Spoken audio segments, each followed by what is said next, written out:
Welcome to Gather In, where you'll hear stories of conversion to the Church of Jesus Christ of Latter-day Saints. If you have an interesting story to tell, please go to our Instagram page or send us an email to gatherin@proton.me.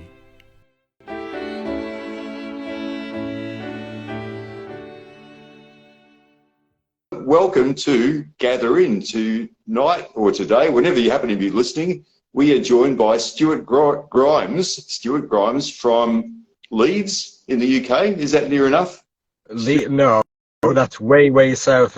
That's about 150 miles south. I'm in the England Leeds Mission, but I'm north of Newcastle upon Tyne. If anyone knows where that is, it's in the northeast corner of England, about 150 miles north of Leeds. Oh, okay. So how far from Scotland are you? About 1 hour's drive. Okay. So yeah, you're almost Scottish. Almost. Well, my name's a Scottish derivation, Stewart, of course, the spelling. Yeah. So yes, indeed. You're just on the wrong side of Hadrian's Wall, huh? That's right. Well, we're actually north of Hadrian's Wall. But that's still, that's a lot of it is still intact. You know, the Julius Caesar and Hadrian the Emperor himself came and did their stuff, but there's a lot of it still there. A lot of visitor sites. And, okay. I've not been that far north in the UK, and I've always assumed that Hadrian's Wall was basically the border between Scotland and England, but it's not, obviously. No, it was in the days of the Romans, but it's not now. No, so the border is about 60 miles further north. The Scottish so we're about 50 miles from the border. But the Scottish lost a bit of territory there, huh? They did, yeah. Yeah. Oh well, you could have been wearing a kilt, but you're not. Indeed, that would have been something to see. Yeah? Now, just for the sake of our listeners, Stewart and I are old friends from way back. Stewart and his wife and family came to visit us in Australia.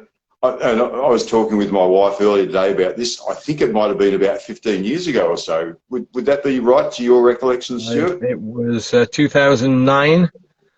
Yeah, so nearly 14 years ago. Okay, I wasn't. Yeah. Not far off. My wife's grandma and her aunt lived in Geelong. And we decided to visit, and obviously that's where we caught up with you and Margot and your family. So yeah, time has gone by very quick. Because I had met Marie Claire, Stewart's wife, many years ago when she was a young adult, and when I was first married, she came to stay with us. I'm guessing she was probably, I would have been about 30 then, and she was probably barely 18 or 19, I think, when she came to stay in Australia for a little while. And so we got to know Marie Claire then, and then she came back years later with a husband and kids in tow. Mm-hmm. And so we had a great time going down the beach just down south of Geelong, which was fantastic. And we sort of roughly, you know how you keep in touch on Facebook, don't you? You know, you sort of think you're keeping in touch with people, and you sort of are. And it's better than not being in touch at all. You know, hitting a like button on someone's photo every now and then is a sign that you're acknowledging people. So we've sort of been in touch over that time, but we haven't actually talked to each other since then, I don't think, have we?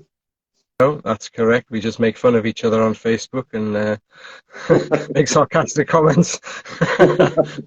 That's a good friend. That's right. And look, I saw your comment on one of my videos the other day, and I had this thing come into my mind. I thought, Stewart, he is a convert to the church. And, you know, we swapped a few messages then and realised that we joined the church both. I joined the church back in 81 and you were in 82. Yeah. You went on a mission 2 years after joining the church. Yeah. And I went on a mission 18 months after joining the church. So we had about a 1 month overlap when we were both on missions. You in the Alabama Mission? Alabama Birmingham Mission, that's right, yes. Okay. And I was in Christchurch, New Zealand. So you joined the church. 2 years later, you're out preaching the gospel. You've got the white shirt, the tie, the name tag on. That's right. Yeah, I was engaged with missionaries right from the word go. I joined the church in December of '82, and straight away I was obviously familiar with the missionaries, and they said, well, would you like to help us in any way? And I said, well, so anyway, bit by bit, I got involved with missionaries, and I was taught by sister missionaries, but when we got elders, which wasn't that long later, I was able to go out with them on teaching appointments as well as knocking on doors. So before I went on my mission, I was quite comfortable with tracting, with teaching, with, learning the principles and the scriptures and so forth. So, yeah, I was up for it from the beginning. Fantastic. We've had very similar paths, I think. But let's just go back in time a little bit. I'd like to find out, go back to your childhood a little bit. I'd like to find out what sort of religious upbringing you had, if any at all, which eventually brought you to the point of accepting the gospel for some reason when two lovely young sister missionaries knocked on your door. Yeah. The strange thing was my dad was Catholic, and I don't know what it's like in Australia, Murray, but I mean, over here, a great defense for the missionaries, if they knock on your door, is they'll say, oh, I'm Church of England or I'm Catholic or something like that, to fob you off. Well, my dad was raised as a Catholic. However, as I got older and he got older, he confessed, well, Catholicism's not true. And I said, well, look, I'm thinking of learning about the Mormons, the Church of Jesus Christ. And he said, oh, go ahead, son. He says, it can't be any worse than the Catholics. So that was his background. My mother was never religious at any stage. She was nominally Church of England. However, she did enroll myself and my older brother, Robert, who is 3 years ahead of me. We were enrolled in the Church of England Sunday School when I was probably about 10. And that was our only real introduction to any formal sort of religion. My brother never toughed it out. I did for quite a while, actually. I kept going to this like Sunday school for young children.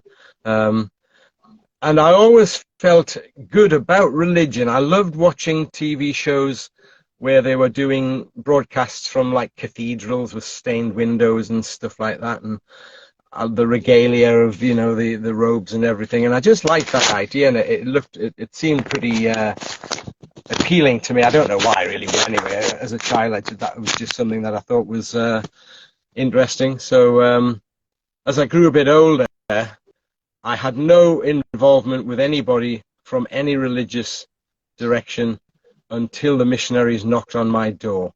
And that was when it was a Saturday lunchtime, and like most English men of that sort of era, and same now, to be honest, Murray, we watch football on a Saturday lunchtime. It's still going today, actually. There is a preview program of the weekend's fixtures of football, soccer, and I was watching that, and the missionaries knocked on the door, and of course I'm watching one of my favorite programs of the week, the preview of what's happening in the football world.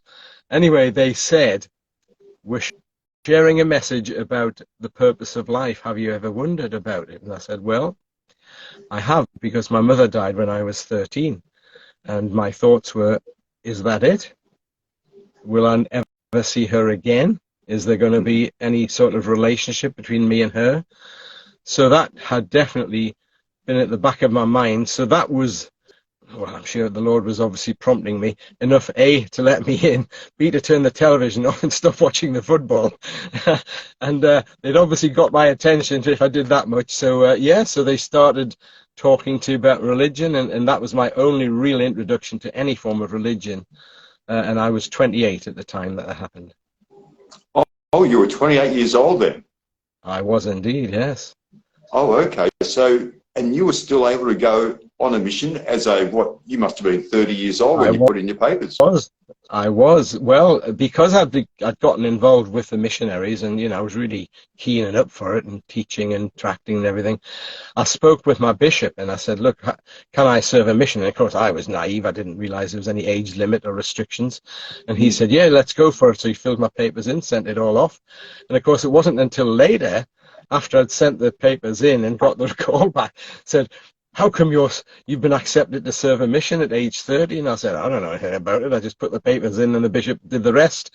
So anyhow, yeah, at age 30, I went on a mission. I was obviously the oldest single missionary in the field, but it never really bothered me, and it never seemingly bothered most of my companions that I was, I mean, what did bother them was I was English.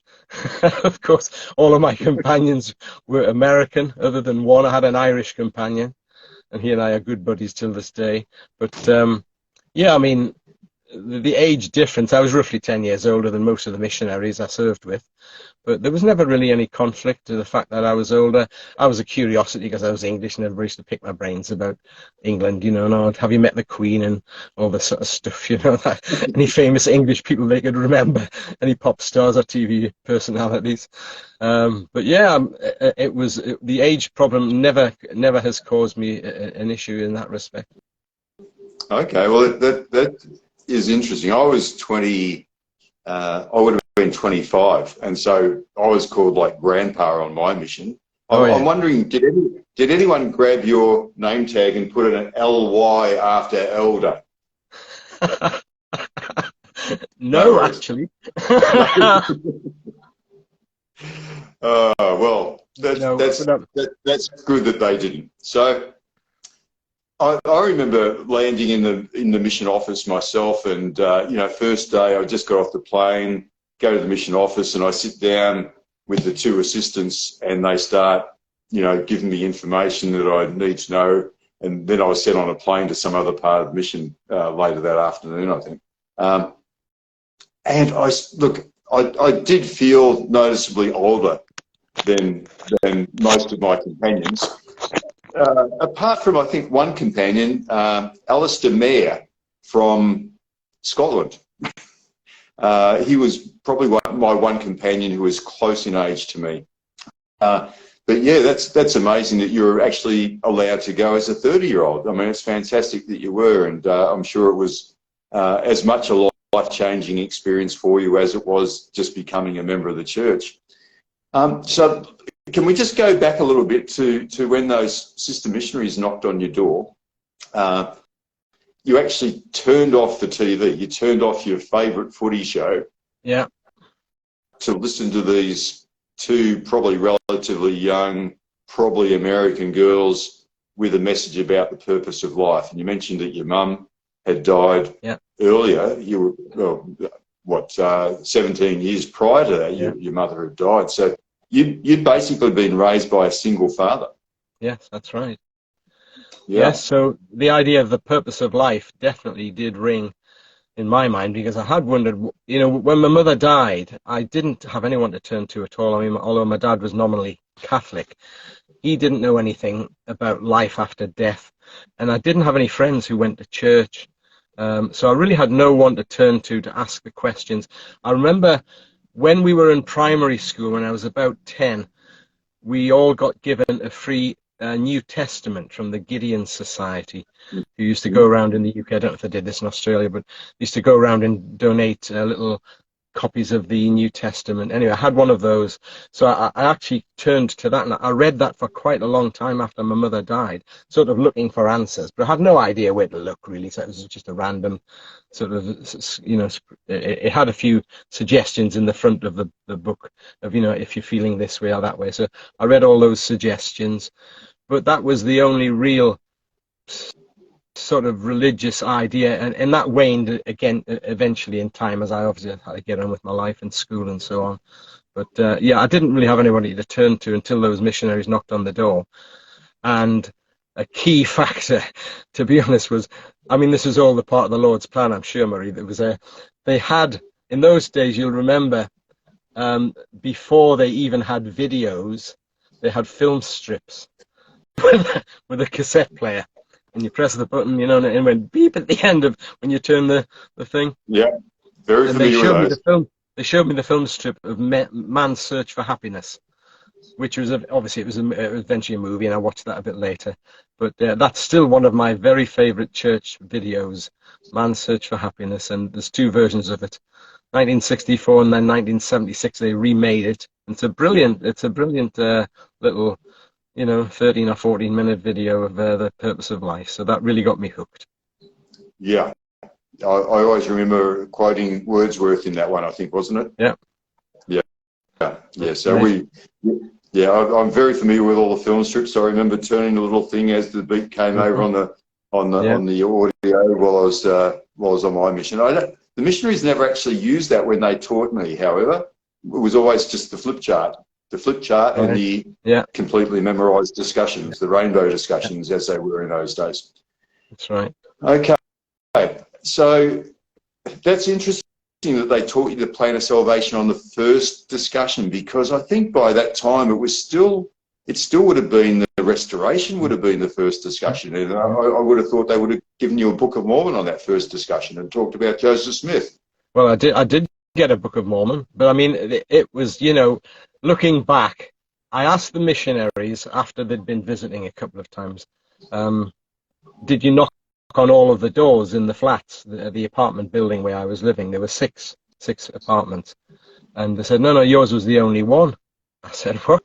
I said, you only knocked on my door? Yeah. Why is that? Well, we just felt the Lord was drawing us to your number 10 where I lived. So they knocked on the door. I let them in, you know, turn the footy off. Let's listen to this purpose of life thing, get the presentation. And at the end, I don't know if you can remember, at the end of Man's Search for Happiness, it actually does show a brief glimpse of the Salt Lake Temple. And it mentions that a prophet restored the truth to the earth. And I picked up on that. It was right at the very end of the video. And I said, so what was that building, the temple? And who's this prophet? What's that all about? So naturally they introduced and said, well, Joseph Smith, Book of Mormon. Have you ever heard of it? Here's a copy. Look, we'll come back next time and tell you about Joseph Smith and what that building is, etc. So literally, that's how it was planned out. You know, it started with the man's search and the purpose of life, and then went back to Joseph Smith and moved forward from there. Okay, so how frequently did they teach you, and how long did it take before you actually took the plunge, so to speak? Yeah, I mean, they were coming about, at first it was once a week. It was on the Saturday, because I was pretty active in life, and, you know, I was always been involved in sport, playing it when I was in school. But later on, because I had an accountancy, you know, job, I was very in demand as being a treasurer of a sports organization. So at the time I was being taught, I was treasurer of a basketball team, the Gateshead basketball team, who played in the National League. I traveled around the country with the guys. Of course, I'm only 5 feet tall, and these guys are like 6'7" and stuff like this. You know, I'm traveling on the team bus and so forth, and they're all, you know, patting me on the head, being so short. So I was doing that. And that was just a voluntary thing, but I mean, it took up quite a bit of my time. But I was also the secretary of a 10-pin bowling league, which did all of the finances, as well as kept the scores and the league tables and all that lot. So I was pretty involved, and to be honest, I could only meet with the missionaries every Saturday. But after that, they wanted to ramp that up, you know. Anyway, 5 weeks later, I joined the church. But of course, when they first said, would you like to come to church? I said, church? Oh, I'm not a church person at all. I've never ever been to a church on a regular basis, other than a wedding or a funeral or a christening. Anyway, they said, come to church. So I did go to church. And again, you know how the Lord planned these things. I went into the church in Gateshead, and the missionaries were nowhere in sight. Oh, great. They're the only two people I've ever heard of, and they're the people who've been teaching me. But I happened to walk in, and there was a guy called Colin who was there. And he said, hello, how are you? I'm Colin. I said, hi, I'm Stewart. I said, I'm brand new. The missionaries are teaching me. He says, come with me. And he took me under his wing, and he's still a good friend to this day. He's a few years older than I am. And that was, again, just, you know, it was just all planned. The Lord knew what was going to happen. So he took me into priesthood and went on there. And then the missionaries were like, oh, well, you came to church, you really enjoyed it, you get under priesthood, and Colin made a good friend, blah, blah, blah. Are you ready for baptism now? And I thought, wow, baptism and commitment to becoming a member, and obviously all the commandments. And I was like, well, why not? And I started reflecting, being very philosophical, thinking, well, hang on, let's go back a few weeks here. They knocked on the door. I'm watching football. They were asking about the purpose of life. They said mine was the only door they knocked upon, and yet here I am, you know, a few weeks later, contemplating joining a church, committing myself to living standards and commandments, etc. So really, it was a whirlwind. But I started thinking, well, there's got to be a proper plan here. This is not random that they just knocked on my door, that they decided to teach the purpose of life, rather than, like you would say, maybe we'd tell about this blue book, you know, the Book of Mormon, or a living prophet or something of that nature. The actual message they were delivering was the right one for me at that time. And, you know, so I was reflecting, wow, this cannot be coincidence, you know. So maybe there is a God, and maybe he does know me, and maybe he was looking after me and lining all of these things up. So I did come into the church. So the week before Christmas, I was baptized. Okay, so you became a member of the church 5 weeks after these young ladies knocked on your door. Yeah. And you were called on a mission 2 years later. Yeah. Let me think. So what did you do over those 2 years? What happened over those 2 years after you were baptized and confirmed? Yeah. What happened then? Well, I was invited after about my second week in church, would I like to give a talk in Sacrament, you know, my conversion story. And I said, no way. I said, I'm not going to do that. What? I said, there's about 70 or 80 people here. I'm not going to stand up in front of them. And I said, well, look, he persisted, a member of the bishopric, and he said, look, just watch what the other people do who are giving the talks, you know, and you get the right, you know, the language, you close in the name of Jesus Christ and stuff like that. So anyway, I did. And so a couple of weeks later, I did my talk, you know. But then I was coming to church every week and chatting to the guy who was my friendshipper who baptized me. He was a guy about my age, actually. He'd served a mission. And I said, so what happens next? And he said, well, what would you like to happen next? And I said, well, I would like to do something.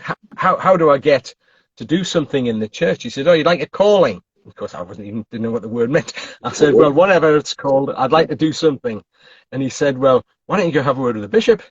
So I did. I just got him aside. I said, look, I've been in here a few weeks. I said, is there anything I can do to help in the, you know, the cause here?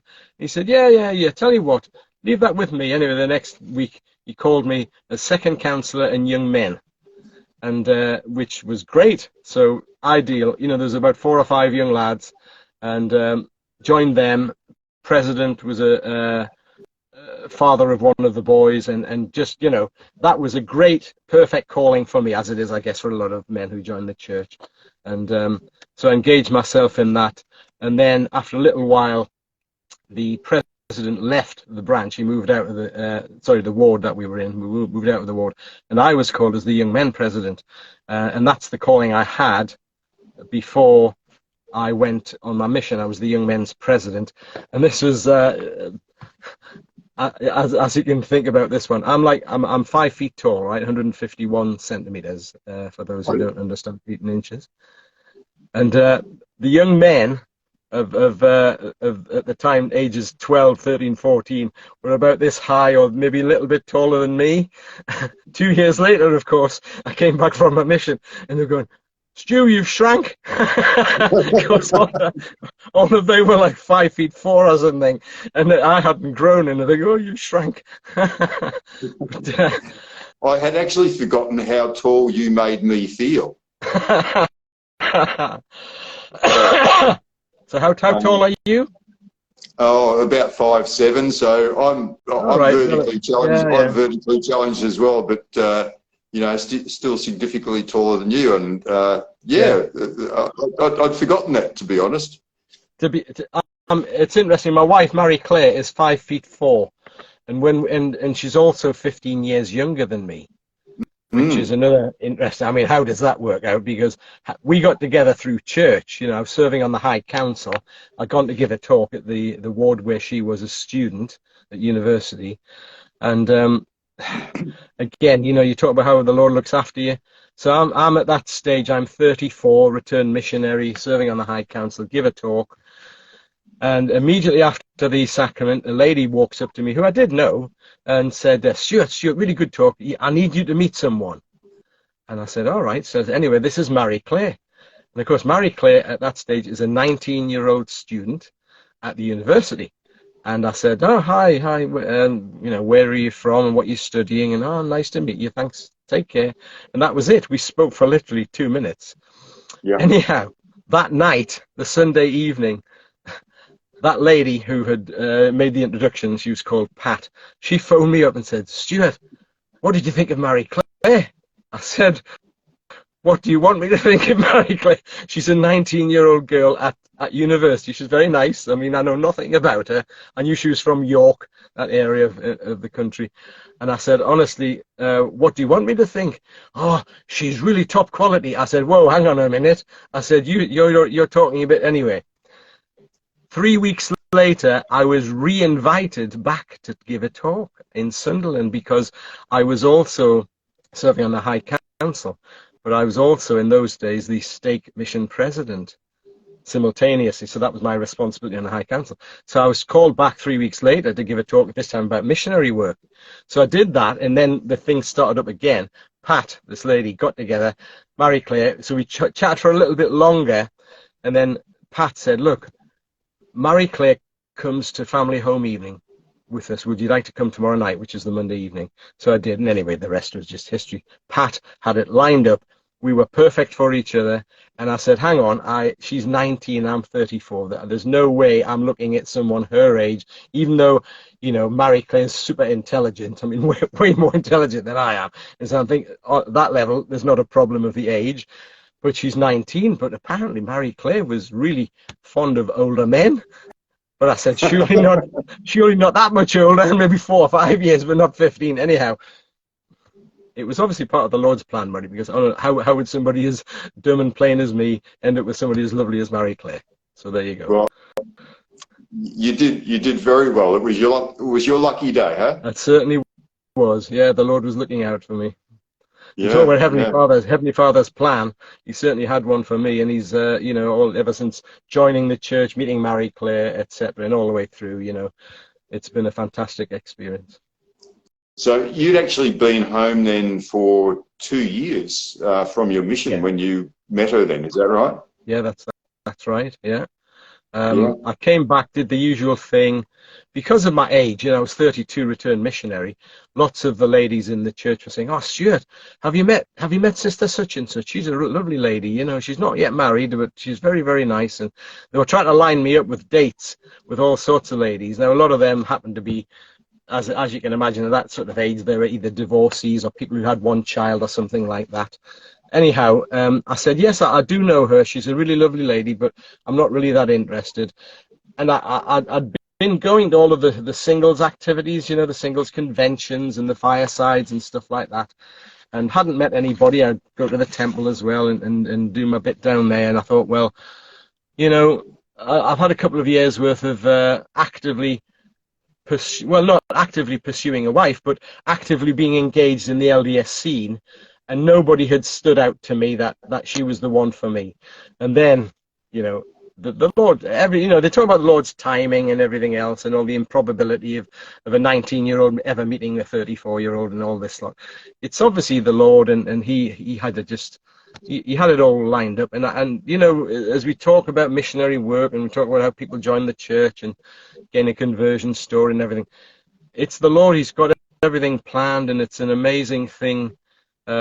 When you look back, you know, when your circumstance, you know, you were an older person, you went on a mission still, and then just how things have unfolded. And it's just, you know, I know we go at the mission. I'm still actively involved in missionary work now. When the missionaries are out there teaching, and they'll say things like, you know, the reason we've met you or we've run across you is not just by chance. It's all part of the Lord's plan, and I can absolutely testify of that. I mean, how it happened for me, how it happened that I ended up serving a mission and then eventually meeting Marie Claire, and then the rest of the experiences I've served in all sorts of missionary. I've been the mission leader in every single ward and branch I've served in, and been involved in missionary work, and it's still a big part of my life. So, you know, that's the Lord's doing. He wants me to be here, and obviously I've got something to say, I suppose. Yeah, that's fantastic. There's so many parallels between your life and mine. My first calling Oh no, I think my second calling before I went on my mission was as young men's president. Mm-hmm. I came home. I was called as ward mission leader and stake mission president back in the days of 70s in the stakes. Yeah. So we've done that at the same time, and I don't think I've ever actually been a ward mission leader in any other ward apart from the Geelong ward, but I was a ward or a stake missionary in the ward up in Melbourne that we lived in for a while. Yeah. And even though I haven't had many callings, specifically to do with missionary work, we've always had the missionaries come to our place for dinner a lot, and we've always had them, been around them, taking them out to meet people, teach them. I actually, something that, you might have seen on Facebook, only a few years ago, I baptised my father, who was 88 years old. Mm. So that was probably one of my greatest member missionary experiences, I think. Well, that is an amazing coincidence. Well, it's not a coincidence. My dad, I baptized him when he was just shy of his 80th birthday. And, wow. Yeah. My patriarchal blessing, again, another thing, that's what's a patriarchal blessing. And this is the Lord telling you exactly your potential and what you need to change or whatever. It mentioned in there regarding the conversion of your father, be patient, and much good can come of you just living a good life and being an example to him. So it was 21 years from when I joined the church in 82 till 2003 when he was baptized. I baptized him, and in 2005 he died. But in that intervening 2 years, when he got baptized, I was the branch president. And this was an amazing thing. You know how the missionaries come and visit with you. And we'd had them over for lunch, and they said, it was the elders, and said, is there anything we can do for you, President? I said, look, how about you pop in and see my dad? So they did. They popped in to see my dad. I called later in the afternoon. I said, Dad, did the elders pop in to see you? Oh, yeah. They're coming back next week. I said, why is that? He said, to teach me the second lesson. I said, to teach you the second lesson? I said, as far as I was concerned, they're popping in to see you for 10 minutes or something, Well, no, they taught me the first discussion. And I said, so what are you doing wanting to have the second? Because I'm the branch president thinking, I don't want you wasting their time. You know what I mean? I said, these guys have got work to do and, people that we really need to talk to. And he said, well, I think I might just want to learn a bit more. So you talk about the timing. Anyway, he got baptized, and I thought, well, hey, let's go for it. And I interviewed him before he got baptized, of course, and I said, look, as the branch president, I just like to interview people to make sure they fully understand that you haven't been, brainwashed by the missionaries or anything like that. And I said, so why do you want to join the church, Dad? And he said, well, Stuart, he said, you and Mary Claire, you've always been very enthusiastic, and you've never kept me out of anything. We always invited my dad to come to church activities, and when the children got baptized. And he went to the open house when the Preston, England temple opened in '98. And so he was always sort of on the periphery. He knew a lot of church people. He was involved in some church activities. And when I interviewed him, I said, so why do you want to get baptized, Dad? And he said, well, you and Mary Claire and the example and all this sort. And he says, it must be true. It must be true. He says, I know Catholic Church isn't the right thing. And he said, and I said, well, do you know that, Dad? Do you know that you feel that it's true? I mean, how do you feel when the missionaries have been teaching you? And they said, because I didn't sit in on any of the discussions. I allowed the elders to do their own thing. And he said, yeah, no, I think it's definitely right. And he says, I need to go to the temple, and me and your mum need to get sealed. So he had that vision there and then. It must be right. And let's get to the temple, let's get sealed to your mother. And obviously that did happen in 2004. He was sealed and I was sealed to them, and he was sealed to his parents, etc. So yeah, there you go. Brilliant story, and very similar to yours by the sound of it. Wow, yeah. My dad didn't get to the temple. He was 88. He was living with us at the time. We probably got him, when I say got him, the timing was probably right for him with his mental faculties. He was starting to go downhill mentally, but when he came to live with us, and the first Sunday that he was living with us, he just got dressed in the morning to come to church with us. I don't think we invited him to come to church. He just got dressed ready to come to church with us because that's what we were doing, you know. Yeah. He just came along, and we didn't really strongly encourage him to be taught by the missionaries or anything like that. We just sort of let it all happen, a bit like you with your dad. I didn't want to be pushy with him at all. Mm-hmm, mm-hmm. I just wanted to let him do his thing, and he was living with us, and he just liked the way we lived in the home, as far as, you know, scripture reading and prayers and things like that. Yeah. And, you know, we had people around sort of fairly often, other church members around for dinner and stuff like that. And yeah, it just happens really quite naturally. But then, you know, he started to go downhill mentally over the next year or two, and yeah, so we didn't get him to the temple, unfortunately. And I've probably done his temple work since, although I'd have to check I'd have to go into Family Search to check that, or ask my wife. She'll know. She's nodding her head. She's nodding her head. Yeah, we've done it. The missionary started teaching him in January, and he was eventually baptized in June. Now, the reason for the delay, in February, he used to live in the village very close to where we live now, and my office, my accountancy office, is literally just across the street. Well, it was until I sold the business 3 years ago. Yeah. This one day, my dad walked into my office, and I said, "Oh, hello, Dad. What are you doing here?" And he said, "Oh, I just come to say I'm off to visit with my brother, my Uncle Ken." Right? I said, "Okay," which he did quite often. He'd go about every 6 weeks. He'd ride the bus, and it took it from where we lived into the town, and he knew exactly how to get there. I said, "Okay," but it was unusual. He'd never been in to see me and say goodbye. So he came in, and he said, "You keeping all right, son?" "Yeah, I'm doing fine, Dad." I said, "Well, are you going to visit Uncle Ken?" Yeah. I said, "Well, anything else? Like, as if there's like another meaning for the visit?" No, that's it. "Well, have a good day." I said, "Okay, Dad, take care, enjoy your visit." A few hours later, I got a phone call from the police saying my dad had been involved in an accident. He'd been hit by a car, and he was in the hospital. So I went to the local hospital, saw my dad. He was alive, but his face was gashed. His ear was hanging off. There was blood everywhere. He'd gone into the windshield of the car that hit him. Now, he was blind in one eye. In the eye that he was blind in, that's where the car hit him. You know, he couldn't see. He was crossing the street. Anyway, so he was in hospital for about 6 weeks. And I mean, he was in a real bad state. He was 79 years old. He was elderly, and he was in the state he was in. And again, looking at the plan, and I'm thinking, how come he survived? And why did he come into my office that day? It was as if he was saying goodbye. I know that there's something about to happen here, so I best say goodbye, son. So that was all just because I said to Mary Clay, I said, my dad came. I'd phoned him. I phoned Mary Clay, and I said, my dad came to see me. She says, well, why did he pop in? I said, I don't know. He just came to say, I'm off to see Uncle Ken. And I said, all right, have a nice day.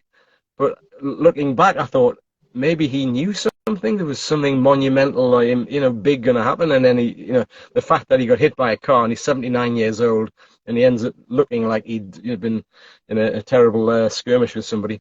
He was very, very, very lucky to survive. Anyhow, so that delayed his progress. But the missionaries kept visiting him in hospital, which I was very impressed with. By then, there was another set of missionaries that had come on board, and they kept on teaching him. And it took a bit of a while before we got him back on track and back home and everything. So it took him till June before we eventually got baptized. But yeah, again, that was the Lord looking out for him. He wanted him to get baptized and wanted him to discover the truth. And so, just all of these things fell into place. Yeah, fantastic. Look, just to start sort of wrapping up a little bit, Stuart, a couple of questions I usually ask. The first question I'll ask is, and just think about it for a second, is how is your life different now? Where do you think your life would have gone if you just had kept on watching the Saturday footy and said, oh, no thanks, I'm watching the footy?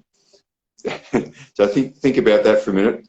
And I'd like you then to talk a little bit about what your sort of, and I think I know what it is already, what your favourite sort of aspect of the gospel is, and I think you're going to say missionary. Yeah. And then if you could close by bearing your testimony, just like you would on a fast Sunday at church, that'd be fantastic. Yeah. Where would I have been? I think I was 28. You know, I was pretty independent. I was pretty involved in social life. I was working as an accountant. I had friends. We used to go into Newcastle upon Tyne, the major city where we used to work, on a Friday evening, which is what most of the young people were doing at that age. You know, just hanging out. I wasn't much of a drinker. Didn't really drink alcohol very much at all. But I guess I would have just continued down that route. I mean, being involved in sport. I did participate in sport, but not competitively. I did in school. You know, I played a lot of sports for the school team, but I kept myself quite fit. But I would have certainly been engaged in sport, either playing and or administrating, like I was with the 10-pin bowling and in the basketball, because I'd also been involved in cricket and football and all sorts of things. So I probably would have kept on going down that route. As regards finding a wife or whatever, I was totally shy with girls. I mean, I would have never asked anybody to go on a date. To be honest, that's why this was definitely God's plan for me. When he had that sister, Pat, to introduce us in the church, Mary Claire and I, because I was absolutely petrified of girls. I mean, I was totally tongue-tied when I ever had to get serious about talking to any young lady. So that would have probably been me, and goodness knows whether I would ever got married or would have just been a bachelor, sport-loving or whatever. So life changed dramatically. My favourite aspect of the gospel is undoubtedly missionary work. I'm currently elders quorum president, but I mean, I have been engaged in missionary work. I think I've been mission leader 9 times in the various wards and branches that we've lived in. So they've always thought, well, you're comfortable with it, with which I am, but it causes problems because a little knowledge is a dangerous thing, you know, and obviously you've served a mission and you know quite a lot about, you know, the scriptures, and you've memorized a lot of stuff about teaching how the principles work. And I apologize to anybody out there who knows me, who I've been engaged with, both my missionary companions in Alabama, as well as anybody in the last 40 years who I've been engaged with in missionary terms. I talk too much. I love the gospel. I love teaching. I love testifying. And I've often been engaged in helping people and overstepping my mark, I'm sure, with where the missionary should be doing most of the teaching. And I'm just there to testify and support what they're teaching. As regards my testimony, yeah, I joined the church not looking for anything. I wasn't, you know, although I had the burning question about my mother and where was she and will we see each other again. I wasn't actively pursuing religion or any sort of quest to find the meaning of life answer. But as everything I've told you about, it just happened right. The joining the church was way out of my thought pattern of any church, not just the LDS church. And what did happen just transformed my life so dramatically. I was engaged, like I mentioned, in the basketball and the 10-pin bowling. I saw out the season with both of those just to keep face with everybody, and said, look, I told everybody I joined the church, and so I'm no longer doing certain things, but I'll tough this out till the end of the season so you get a replacement for me. But I cut my ties with all of that. I ended up just throwing myself fully into the church. And I think for anyone who's looking to or thinking about joining the Church of Jesus Christ of Latter-day Saints, is to come on board and just get engaged, do it. You know, President Kimball was the president when I joined the church, and one of his catchphrases was "do it." You know, not stop thinking about it, do it, be proactive, and that's been my case. I've always wanted to be engaged in telling people. I've told lots and lots of people about the church. When I had my business for 28 years as an accountant, I had various pictures of Jesus on the wall. And there was one behind me, a particular one was the resurrected Christ, you know, coming out of the tomb. And people would often say, oh, you're Christian. You picture, that's Jesus, isn't it? Yeah, that's right. And I used to leave it at that for them, if they wanted to make the next move, to say, oh, like which church, which faith are you a part of, or etc. And we had some amazing conversations. Now, an interesting thing, you know how Facebook works, Murray, and I put a lot of postings on my Facebook page that are missionary related, i.e. about the good things about the church, or the lessons and the principles and the commandments and stuff like that. Well, I actually have quite a few of my former clients, my accountancy clients, who are not LDS, but they're part of my Facebook friends. And quite a few of them keep watching my posts. Because, you know, if you put up the your story bit, you can see who's viewed the pictures or viewed the video that you've put up there. And quite a few of these are people who are not members of the church. And I thought, well, for whatever reason, they're curious enough to click on it and find out what this is about. You know, so I'm putting on all sorts of stuff there. So missionary work is definitely, I don't know, it's just the biggest and the greatest thing happened, because the change that happened to me from where I probably would have headed in a sort of, I don't know, single man's life, or probably waited for some woman to ask me to marry her. But we ended up, Mary Claire and I, finding each other, and it was all part of the Lord's plan. And honestly, the Lord Jesus Christ is the most important person to get to know. He has everything. He knows us personally, along with his Father, and we are just not here by chance. We meet each other. The Lord brings us together for a reason. We learn from one another. And honestly, it's just the greatest thing. The church, the scriptures, everything that we do, well, everything that Mary Claire and I do in the church is all, in our lives rather, is around the church. You know, read the Book of Mormon every morning. We serve in our callings. We do what we can with our children. We have 4 grandchildren as well. They all come to church with us, and we're just, it's very much a church life. I was out ministering last night. I was out ministering on Wednesday night, and we just go out there and do things and meet people, and I love it. I love getting out and meeting the saints. And you know, last night we visited two separate widows who are both in the early 80s, who are lovely people. I mean, they're just delightful people to visit. And I just love getting out there, visiting, testifying, teaching, helping, do whatever I can. I'm a bit of a pain, though. I know for a fact I talk far too much, and I apologize to all of my missionary companions and people over the years who I've probably stolen their thunder and sort of should have shut up. But anyway, I testify that the Lord's in charge. He knows exactly you and I, and he knows exactly what's going on, and that the Church of Jesus Christ is indeed as we purport. It is the church and the truth and on upon the earth today, restored through a living prophet and Joseph Smith, and continually led today by Russell M. Nelson, who is our prophet and president. In the name of Jesus Christ. Amen. Amen. Thank you so much, Stuart. It's been fantastic catching up with you. Let's not wait another 14 years before we talk again, hey? Indeed not. Well, and you know, on Facebook, I've never been in touch with any of my missionary companions other than the Irish guy. I'll tell a lie. One guy from America, he did come across to visit a few years ago, and I caught up with him. But as it happens, you know, 36 years after my mission, I've never seen most of my missionary companions again, but I'm in touch with a lot of them through Facebook. And of course, we're very sarcastic about each other, and we make dumb comments and stuff like that. But it's really good that we can do this.